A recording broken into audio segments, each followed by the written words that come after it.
रस के अंग। रस के 4 अंग हैं: अस्थाई भाव, विभाव, अनुभाव, संचारी भाव। तो पिछले वीडियो में हमने अस्थाई भाव के बारे में जानकारी प्राप्त कर ली है, तो इस वीडियो में हम विभाव के बारे में जानकारी प्राप्त करेंगे। विभाव, जो व्यक्ति, वस्तु या परिस्थितियां अस्थाई भाव को उदित या जागृत करते हैं उन्हें विभाव कहते हैं। दूसरे शब्दों में देख लेते हैं, रसों को उदित या उद्दीप्त करने वाली सामग्री विभाव कहलाती है, अथवा अस्थाई भाव के उद्बोधक कारणों को विभाव कहते हैं। उद्बोधक कारणों यानी जिस किसी भी कारण से अस्थाई भाव जग जाए उन्हें विभाव कहते हैं। कारण, तो जिस किसी भी कारण से अस्थाई भाव जग जाए उन्हें विभाव कहते हैं।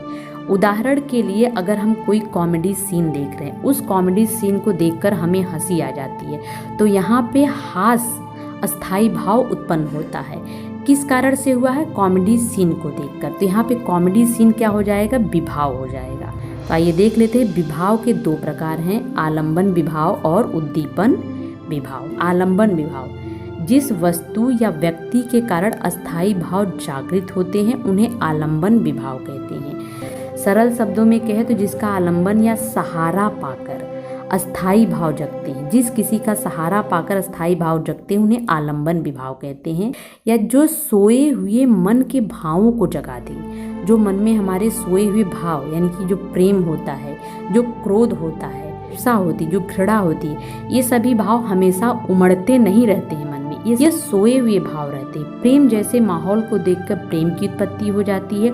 जब हम भगवान की भक्ति में लीन हो जाते हैं तो भगवत विषयक अस्थाई भाव जग जाते हैं।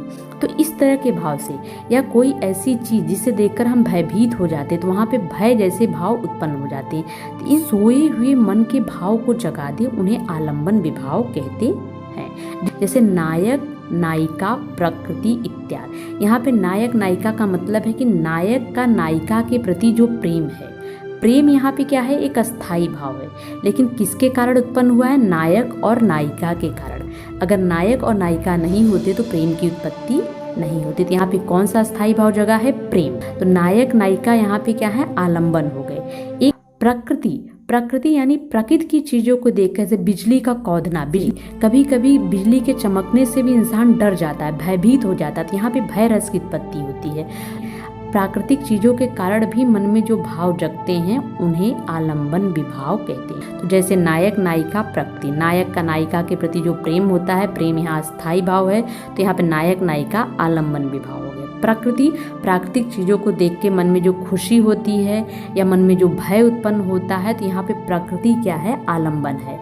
आलंबन विभाव के 2 भेद हैं, आश्रयालंबन और विषयालंबन। आश्रयालंबन का मतलब जिसके मन में यह भाव जगे वह आश्रय होता है। विषय यानी जिसके प्रति भाव जगे वह विषयालंबन होता है। आइए देख लेते हैं। आश्रयालंबन, जिसके मन में भाव जगे वह आश्रयालंबन होता है, अर्थात जिसके हृदय में भाव उत्पन्न होता है उसे आश्रय कहते हैं, और जिसके प्रति उत्पन्न होता है उसे विषय कहते हैं। आइए देख लेते हैं। जैसे राम के मन में सीता के प्रति प्रेम या रति का भाव जगता है।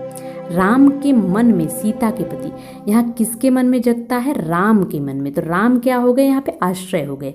किसके प्रति? सीता के प्रति। तो सीता यहाँ पे क्या हो गई? सीता एक विषय हो गई, विषयालंबन हो गई। आइए आगे देखते हैं। माता यशोदा का अपने पुत्र कृष्ण के प्रति प्रेम, तो यहाँ माता यशोदा आश्रय हो गई, पुत्र कृष्ण जो हो गए, कृष्ण विषय हो गए, और जो प्रेम है यह अस्थाई भाव हो। तो माता यशोदा आश्रय, कृष्ण यहाँ पे विषय हो गए हैं। तो आश्रय आलंबन का मतलब है जिसके मन में वह भाव जगे या जिसके हृदय में वह भाव जगे उसे आश्रय आलंबन कहते हैं। आइए अगला उदाहरण देख लेते हैं। रास्ते में पड़ी रस्सी को देखकर मैं भयभीत हो गई। रास्ते में कोई रस्सी पड़ी है, उसे देखकर मैं भयभीत हो गई। तो यहाँ पे मैं क्या हो गई? मैं आश्रय हो गई, क्योंकि भयभीत कौन हुआ है? मैं हुई हूँ। और जो रस्सी है, रस्सी को देखकर भयभीत हुई, रस्सी यहाँ पे विषय है। रस्सी को देखकर जिसके कारण मन में भय उत्पन्न हो वह विषय होता है, लेकिन जिसके मन में भय हुआ है मैं, किसी ने ये कह दिया कि इस चीज को देखकर मैं डर गया, तो वह क्या हो गया? वह आश्रय हो गया। लेकिन जिस चीज को देखकर वह डरा है वह विषय हो गया। डर यानी कि भय, भय जो होता है हमारे अंदर, यह एक अस्थाई भाव होता है। दूसरा है आलंबन के दो प्रकार है, आश्रयालंबन और विषयालंबन। तो यह है विषयालंबन, जिसके प्रति या जिसके कारण मन में भाव जगते हैं तो उसे विषयालंबन कहते हैं। जैसे राम के मन में सीता के प्रति प्रेम का भाव जगता है, तो यहाँ पे राम मैंने बताया कि आश्रय हो गए, लेकिन सीता के प्रति जगह है तो सीता यहाँ पर विषय हो गई हैं। उसी प्रकार माता यशोदा का अपने पुत्र के प्रति प्रेम, तो यहाँ पुत्र श्री कृष्ण जो है ये विषय हो गए, माता यशोदा आश्रय हो गई हैं। तीसरा एग्जाम्पल है रास्ते में पड़ी रस्सी को देखकर मैं भयभीत हो गई। तो यहाँ पर रास्ते में पड़ी रस्सी, पड़ी हुई जो रस्सी है, रस्सी एक विषय है, रस्सी को देखकर मैं कौन भयभीत हुआ, मैं जो है आश्रय है। विभाव के दो प्रकार हैं, आलंबन विभाव और उद्दीपन विभाव। तो अभी हम उद्दीपन विभाव के बारे में देखेंगे। उद्दीपन का अर्थ होता है भड़काना या बढ़ावा देना, किसी भी चीज को भड़का देना या किसी भी चीज को बढ़ावा देना।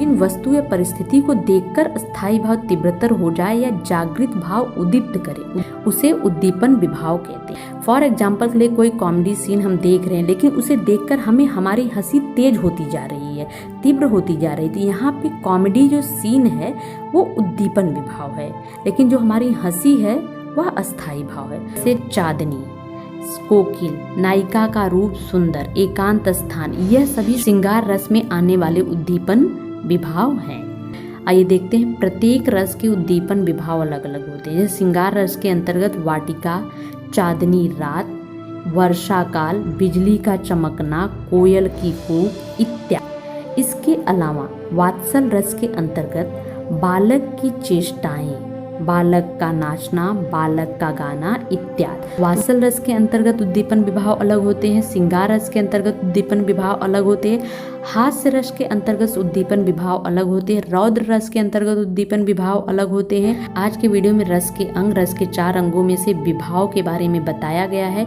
जिसमें विभाव की परिभाषा, विभाव के कितने प्रकार है, तो विभाव के 2 प्रकार है, आलंबन विभाव और उद्दीपन विभाव। आलंबन विभाव के भी 2 प्रकार हैं, आश्रयालंबन और विषयालंबन, जिसके बारे में हमने पूरी जानकारी प्राप्त की। तो दोस्तों आज का टॉपिक यहीं खत्म होता है, फिर मिलेंगे नेक्स्ट वीडियो में नए टॉपिक के साथ। तब तक आप सभी खुश रहिए, हंसते रहिए, मुस्कुराते रहिए और आप सभी का बहुत बहुत धन्यवाद।